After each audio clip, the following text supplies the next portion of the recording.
Hey friends, Dustin here. We've been having, or were having, issues with our Keystone camper. Lights flickering, batteries never showing as charged, even though it appeared that the batteries were good during testing. You know, all that kind of good stuff. Water pump cycling between in and off, which would kick the refrigerator off when we weren't connected to the shore power. So I started doing a little investigation. Let's see what happens. So I initially, came around to the batteries and started doing some testing. And what I found, there we go. What I found was I had two little terminals, and you can barely see it back there behind the other one that's zip tied right now. Two little terminals, and they appeared like everything was extremely rusty. That nut would not come off of the screw. I mean, we're talking terrible. And that got me thinking, I should probably clean those bad boys. But as you can probably see there, all they did was break off and break apart. And what these are some self-resetting, and you can kind of see the one hanging there just past the zip tie with the little clean terminals. They're self-resetting, like circuit breakers, so to speak, is what I found out. And I didn't know that. And I actually had two of them there. You can still see the one attached, which I can't get off because the screws that are in the steel frame are completely, and I mean completely, locked up and seized up.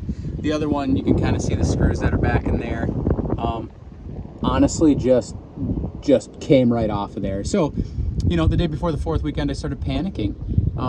And quick went to Camping World, and they were actually able to hook me up with a couple of these.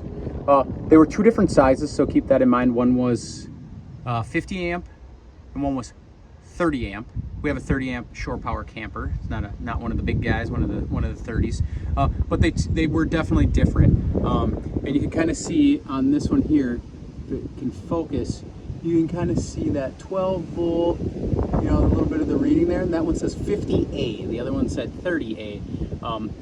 And all I did was, take those guys out, or, reconnect some newer cables, put these guys in, and voila, it started working. So yeah, that's what I found. That's what I found out worked to solve the flickering lights here for the past year. And keep in mind, our camper is only a 2019 model, so it's only a handful of years old. But for the last almost year, I had felt like our batteries were dying, and I didn't have a battery tester at the time. So, silly, stupid me just went out and continued to buy batteries, deep cycle batteries. They're around $500 worth, actually, for me who's counting.